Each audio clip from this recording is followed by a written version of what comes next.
बिस्मिल्लाहिर्रहमानिर्रहीम अस्सलाम वालेकुम नाज़रीन, मैं जवाद यूसुफ और आप सबको अपना ऑफिशियल चैनल में खुशामदीद कहता हूँ। नाज़रीन, मुसलमानों की ईद खराब करने की बड़ी कोशिश की गई, लेकिन field marshal general Syed Asim Munir और मोहम्मद बिन सलमान, जी हाँ, एमबीएस की जानिब से और फील्ड मार्शल की जानिब से अमरीका को बड़ा जबरदस्त तगड़ा जवाब दिया गया है और उनका प्लान जो था वो चौपट हो चुका है।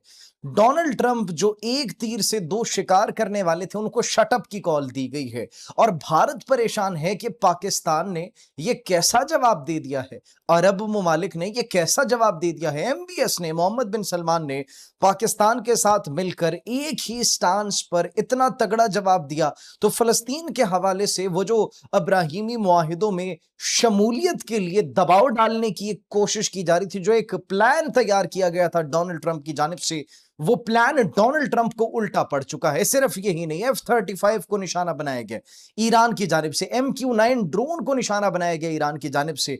मैंने आपको बताया कि मुसलमानों का ईद का और एक जो हज का बड़ा एक खूबसूरत मौका था, एक खूबसूरत त्यौहार है, उसको खराब करने की जो कोशिश की गई नाज़रीन, उसके बदले में अमेरिका को जो जवाब दिया गया, रिस्पॉन्स दिया गया और उसके साथ साथ इसराइल को जो रिस्पॉन्स दिया गया नाज़रीन, वो आप सुनेंगे तो हैरान रह जाएंगे। रॉयटर्स की एक रिपोर्ट आई है जिसने तहलका मचा दिया है नाज़रीन। उस रिपोर्ट के अंदर जो जो गद्दार नंबर एक मुस्लिम उम्मा के गद्दार नंबर एक मुल्क ने किया है, उसका नाज़रीन मुकम्मल अहवाल है। और ये जो किस फिरके को निकालने की कोशिश की गई, किन लोगों के जो असासे हैं वो मुंजमद किए गए, तफसीली रिपोर्ट अब रॉयटर्स ने मंजर आम पर पब्लिक कर दी है। वो क्या रिपोर्ट है वो भी आपके साथ नाज़रीन हम शेयर करेंगे। इसके साथ साथ बाबुल मंदब को इजरायली जहाजों के लिए मुकम्मल तौर पर बंद कर लिया गया है। बाबुल मंदब, अब वहां से एक भी इजरायली जहाज नहीं गुजर सकेगा और इसराइल की मईशत तबाह हो जाएगी। इसराइल पूरी दुनिया में किसी मुल्क के साथ ट्रेड नहीं कर सकेगा अगर नाज़रीन ये जो हम आपको खबर बता रहे हैं इससे सिर्फ 24 से 48 घंटे सिर्फ देखना है आपने। 24 से 48 घंटों के अंदर अंदर जो इसराइल को सरप्राइजेस मिलने वाले हैं नाज़रीन, वो आप जरा देखिएगा। ऑन दी अदर हैंड एक खुफिया कॉल की गई डोनाल्ड ट्रंप की जानिब से और वो खुफिया कॉल भी अब लीक हो चुकी है। डोनाल्ड ट्रंप ने एक खुफिया कॉल की, कॉन्फ्रेंस कॉल थी। उस कॉन्फ्रेंस कॉल के अंदर कतर शामिल था, तुर्किया शामिल था, सऊदी अरब शामिल था, मिस्र शामिल था। लेकिन नाज़रीन, उस कॉन्फ्रेंस कॉल के अंदर भी जो डोनाल्ड ट्रंप उनको कहना चाहते थे वो उन्होंने कह तो दिया, लेकिन अनफॉर्चुनेटली वो प्लान पाकिस्तान और सऊदी अरब ने मिलकर नाकाम बना दिया है अमेरिकी सदर डोनाल्ड ट्रंप का। वो कौन सा प्लान था, क्या रिस्पॉन्सेस दिए गए हैं जिसकी वजह से पूरी दुनिया देख रही है कि ये पाकिस्तान और सऊदी अरब ने आखिर क्या कर दिया है। ईरान की जानिब से क्या रिस्पॉन्सेस सामने आए हैं और ईरान ने जो तगड़ा जवाब दिया है, जो F-35 को निशाना बनाने की इतलात और MQ-9 ड्रोन को निशाना बनाने की इतलात मौसूल हो रही है। रात की तारीकी में फॉल्स फ्लैग क्या फिर से कोई किया जा रहा था, तैयारी की जा रही थी, इस हमले की क्या वजूहात थी और अब ईरान का क्या रिस्पॉन्स होगा, वो नाजरीन देखना बाकी है। इन तमाम तर अहम डेवलपमेंट से इस पर बात करेंगे और साथ ही साथ अफगानिस्तान के अंदर जो एंटी तालिबान तंजीमें हैं वो बड़े पैमाने पर जोर पकड़ती हुई दिखाई दे रही हैं। न सिर्फ जोर पकड़ती हुई दिखाई दे रही हैं बल्कि उन्होंने तालिबान के ऊपर बाकायदा तौर पर प्लान्ड हमले भी शुरू कर दिए हैं और किस किस मकाम पर अभी हमला किया गया नाज़रीन, वो डिटेल्स भी हम आपके साथ शेयर करेंगे। सबसे पहले नाज़रीन बताते चले, मुस्लिम उम्मा के गद्दार मुल्क यूएई की जो गद्दारी पकड़ी गई है वो गद्दारी क्या है। रॉयटर्स की जानिब से एक रिपोर्ट सामने आती है और पाकिस्तान के एक इलाके, एक डिस्ट्रिक्ट जो है चकवाल, उनके अंदर सिर्फ और सिर्फ ये चकवाल की बात की जा रही है, 100 से ज्यादा अहले तशीम मुसलमान उनको मुत्तहिदा अरब अमारात से बगैर उनका सामान, बगैर उनके असासे और 1 रुपए भी दिए वहां से निकाल दिया गया। ये एक्चुअली असलियत है मुत्तहिदा की। मुत्तहिदा से नाज़रीन, ये हम खुद नहीं कोट कर रहे, ये यूएई की रिपोर्ट है। मुत्तहिदा अरब अमारात के हवाले से जो रॉयटर्स है उनकी रिपोर्ट है ये। उन्होंने उन तमाम तर लोगों का इंटरव्यू किया और उनके चेहरे छिपाकर उनको नशर भी किया रॉयटर्स की जानिब से नाज़रीन। 100 से ज्यादा सिर्फ चकवाल के अंदर उनके असासे, उनके जितने वहां पर जमा पूंजी थी, उनका सामान, उनके कपड़े तक उनको लेने का मौका नहीं दिया गया और उनको वहां से निकाल दिया गया। इसीलिए यह कहा जा रहा था अहले तशीयों की जानिब से, जिनको वहां से निकाला जा रहा था, कि एक अली के नाम पर ऐसे लाखों मुत्तहिदा कुर्बान हैं, कुर्बान जाऊं उनके जज्बे पर।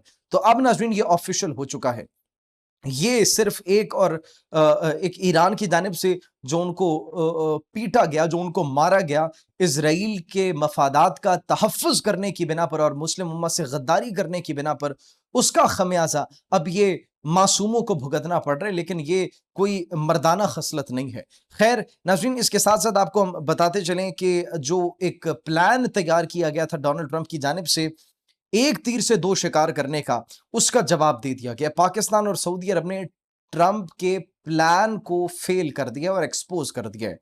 ईरान के साथ डील करने के बदले अब्राहम अकॉर्ड्स में शमूलियत की बात की जा रही थी कि पाकिस्तान शामिल होगा, सऊदी अरब शामिल होगा और दीगर अरब ममालिक शामिल होंगे। सबसे पहले तो डोनाल्ड ट्रंप की एक खुफिया कॉल जो है वो लीक होती है। उस कॉल के अंदर कॉन्फ्रेंस कॉल के अंदर तुर्किया, कतर, सऊदी अरब, मिस्र के रहनुमा शरीक थे और कहा यह जाता है कि ईरान अमन डील के बदले इसराइल को तस्लीम किया जाए। यह मुतालबा किया जाता है डोनाल्ड ट्रंप की जानिब से।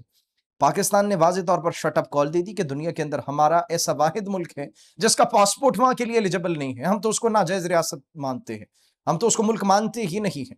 तो ये कहा गया और ये कहा गया अगर फैसला होगा तो सिर्फ और सिर्फ तब होगा जब फलस्तीन को एक आजाद रियासत के तौर पर तस्लीम किया जाएगा। 1967 से पहले की जो सरहदी थी उनके मुताबिक और अल कुद्स शरीफ को उसका दारुल हुकूमत, दारुल खिलाफत तस्वर किया जाएगा। सऊदी अरब की जानिब से भी कहा गया, सऊदी अरब की जानिब से कहा गया कि हम आपकी डिमांड को रिजेक्ट करते हैं। डोनाल्ड ट्रंप को शटअप की कॉल दी गई और यह कहा गया कि हम आपको बिल्कुल भी ये कभी भी नहीं करने देंगे फलस्तीनियों के साथ और गजा के साथ।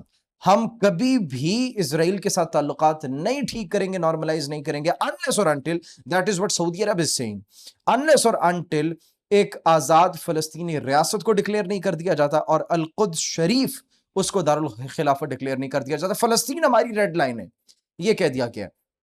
पाकिस्तान और सऊदी अरब की जानिब से जो रिस्पॉन्स दिया गया, इसने पूरे ट्रंप के प्लान का तयापांचा फेर दिया है और डोनाल्ड ट्रंप इस वक्त शदीद परेशान हो चुके हैं और दीगर अरब ममालिक की जानिब से भी नाज़रीन इस बात की मजम्मत की गई कि हम कभी भी ऐसा नहीं करेंगे। तुर्किया की जानिब से भी, कतर की जानिब से भी और दीगर अरब ममालिक की जानिब से भी। अफगानिस्तान के अंदर on the other hand anti Taliban तंजीमें जो है, NRF रेजिस्टेंस, वो बड़ा तेजी से फैलता चला जा रहा है और वो रेजिस्टेंस बढ़ाता चला जा रहा है। एक तालिबान के जो मुसल्ला उनके कुछ ग्रोह थे व्हीकल्स के अंदर, फौजी थे गाड़ियों में, तो उन तालिबान को एक्चुअली जहन्नुम वासिल किया गया 6 को और सीनियर कमांडर्स तक को निशाना बनाया गया। एंटी तालिबान ये NRF रेजिस्टेंस ग्रुप जो है, इसको अमरुल्ला साले लीड कर रहे हैं और उन्होंने तालिबान की गाड़ी पर हमला करके उनके कमांडर्स और अहम लोगों को जहन्नुम वासिल कर दिया है और ये एक्चुअली कॉन्टिन्यूसली तालिबान को टारगेट कर रहे हैं। पंजशेर में नाज़रीन ये वाक़या पेश आया।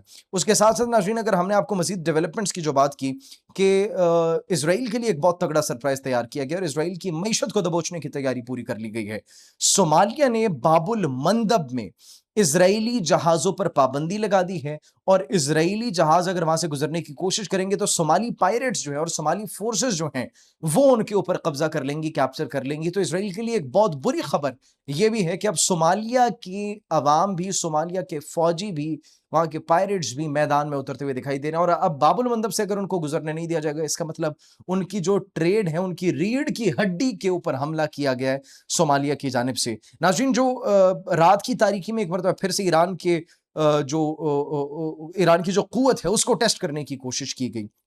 किस तरीके से नाज़रीन MQ-9 ड्रोन्स भेजे गए, F-35 भेजे गए, लेकिन ईरान की जानिब से MQ-9 ड्रोन को मार गिराने की इतलात मौसूल हो रही है।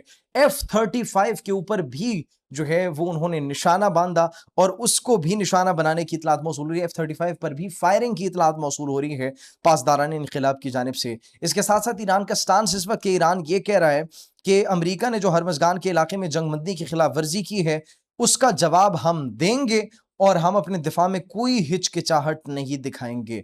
हम मुकम्मल तौर पर तैयार हैं और ये जो खिलाफ वर्जी की गई है जंगबंदी की, हम इसका भरपूर तरीके से जवाब देंगे। फिल वक्त नाज़रीन यही डेवलपमेंट थी। जैसे कोई मजीद डेवलपमेंट आती है आपकी खिदमत में हाजिर होंगे। तब तक के लिए मुझे इजाज़त दीजिए। अपना बहुत ख्याल रखिए। अल्लाह निगहबान।